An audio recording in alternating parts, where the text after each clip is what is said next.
السلام عليكم ورحمة الله وبركاته. هنعمل مع بعض سندوتشات الشاورما السوري في العيش السوري، وهنقدم معاها البطاطس المحمرة والمخلل. تعالوا مع بعض نشوف طريقة بجد هتعجبكم ان شاء الله. طريقة سهلة جدا. يلا نشوف الخطوات. نسمي بسم الله الرحمن الرحيم ونصلي على سيدنا محمد عليه افضل الصلاة والسلام. نوع اللحمة لازم يكون لحم بفتيك. لحم البفتيك هيستوي معاكي كويس وهيستوي كمان بسرعة. ده حوالي نص كيلو من لحم البفتيك، بجيبه كده متقطع شاورما من عند الجزار. معايا توم مفروم، معايا ملح وفلفل اسود وبابريكا وكزبرة، كزبرة ناشفة وبهارات لحمة وحبهان على ورق لورا على جوز الطيب مبشورين. وهضيف كمان عليهم معلقتين من الخل ومعلقتين من صويا صوص. اول حاجه هجيب عندي بوله، هضيف التوابل بتاعتي. بعد كده اللهم صل على سيدنا محمد، هضيف الثوم.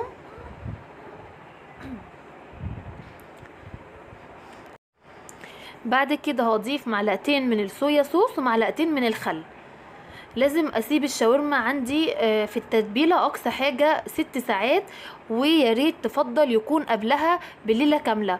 بجد اللحمه هتستوي معاكي بسرعه، غير الريحه والتتبيله هتتبل يعني كويس. تمام، حطينا كل المكونات وهقلبها الاول كده بالمعلقه. بعد كده هضيف اللحمه ولازم اتبلها كويس جدا زي ما حضراتكم كده شايفين. لازم استخدم ايدي في الخطوه دي. هتبل كده كل اللحمه معايا في التوابل، وهسيبها طبعا في التلاجة، اغطيها واسيبها في التلاجة كده. بعد ما خرجتها من التلاجة كنت مجهزه عندي فلفل رومي وفلفل الوان وبصل متقطعين جوانح، رشيت عليهم فلفل اسمر ورشه كده من التوابل اللحمه علشان بس يكونوا واخدين طعم شويه من التتبيله.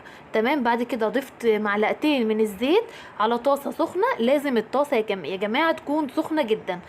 ضفت معلقتين الزيت وبعد كده ضفت كميه اللحمه اللي كانت معايا. هبدا بقى اقلبها كده بالشكل ده. انا مش بضيف اي ميه فيها، هي بتنزل الميه بتاعتها وبتنزل كل السوائل بتاعتها. هسيبها بس على نار هاديه علشان ما تتحرقش معانا. هبدا كده اديها تقليبه تانية لحد ما لونها يغير. بعد كده هجيب غطا واغطيها واسيبها لحد ما تنزل الميه بتاعتها. تمام كده بغطيها كده. بدات تنزل الميه. شايفين كده الصوص الخطير ده؟ بجد مش قادره اوصف لكم الريحه عامله ازاي. والله الريحه جباره قبل ما اضيف اي حاجه عليها وقبل ما اضيف الخضار. ريحه بس التتبيله كده ما شاء الله، يعني تحفه. هضيف بقى كل الخضار اللي معايا. لازم يا جماعه النار تكون هاديه، يعني متوسطه، النار ما تكونش عاليه، ومع الوقت والتاني نقلب فيها.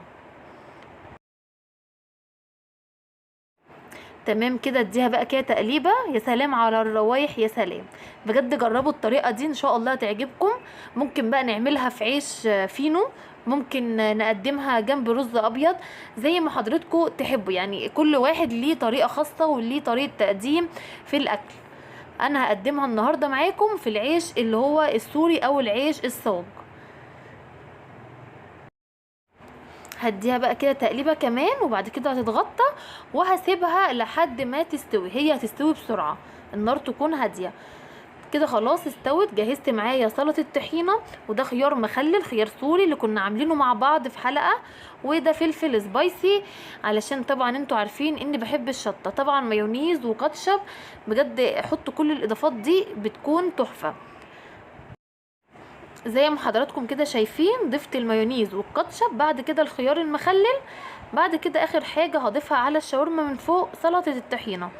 هقلب بقى كده، اقفل من الجنبين علشان ما تقعش مننا كده، من الجنب ده ومن الجنب ده. بعد كده هبدا الفها رول لحد زي ما حضراتكم شايفين.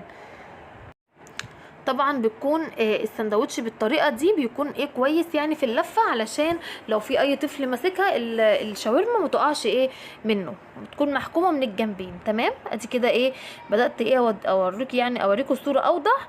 الاول المايونيز، بعد كده كاتشب.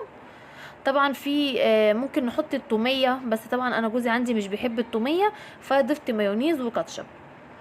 اضيف كده خلطه الشاورما الجباره دي. ممكن كمان نضيف فيها كابوتشا او خس.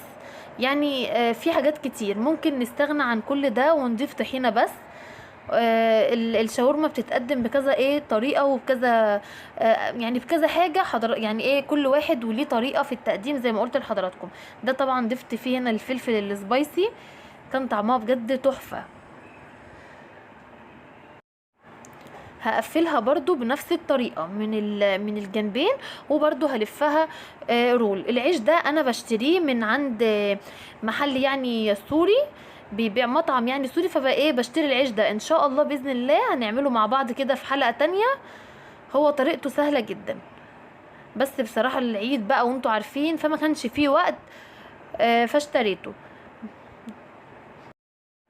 هنعمل بقى واحد تاني بس بالبطاطس المحمره. حمرت بطاطس عادي جدا، وبعد كده حطيت عليها توابل بطاطس، بهارات بطاطس بتكون حلوه جدا. وهضيف طبعا الخيار المخلل اللي هو السوري ده، والكاتشب والمايونيز والطحينه بالتوميه برضو بتكون حلوه جدا البطاطس. وبضيف برضو عليها كابوتشا او خس اللي متوفر عند حضراتكم ضيفوه. جهزت بقى كده الجريل بتاعي على النار، ضفت فيه معلقتين زيت، لازم يكون سخن. لو مش موجود الجريل ده عندك ممكن تعمليه عادي في طاسه.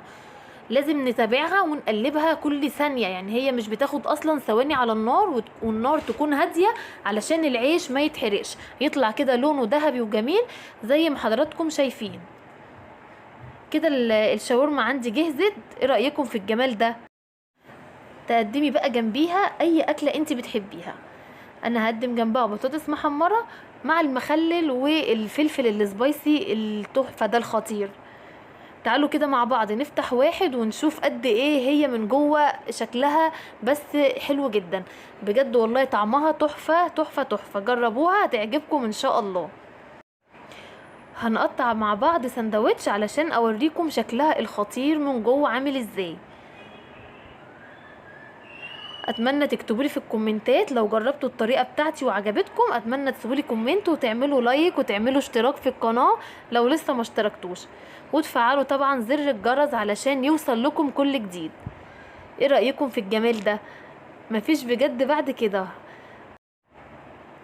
وطريقه التقديم طبعا دي بتكون بتاعتك. شايفين الطبق شكله عامل ازاي؟ لازم طبعا نمسح في الطبق ده. انا دلوقتي هجيب منديل وامسحه. لازم كده الطبق بتاعك يطلع وانتي بتقدميه حاجه كده من الاخر، لان العين بتاكل طبعا قبل البق. يعني التقديم ده لازم كده يكون الطقوس بتاعنا في التقديم شكله حلو. الطبق شكله حلو وهي كان طعمها حلو جدا، وطبعا احسن بكتير من اللي بنشتريها من بره. بتكوني ضامنه اللحمه انت جايباها منين والنظافه بتاعتك وضامنه كل حاجه. طبعا احنا لازم ناكل اولادنا احسن حاجه. طبعا شايفين العيش شكله بقى ذهبي ازاي، والسندوتش اصلا شكله ياخد العقل. اتمنى تجربوا الوصفه بتاعتي وان شاء الله هتعجبكم، واشوفكم بقى في حلقه تانية. سلام عليكم ورحمه الله وبركاته.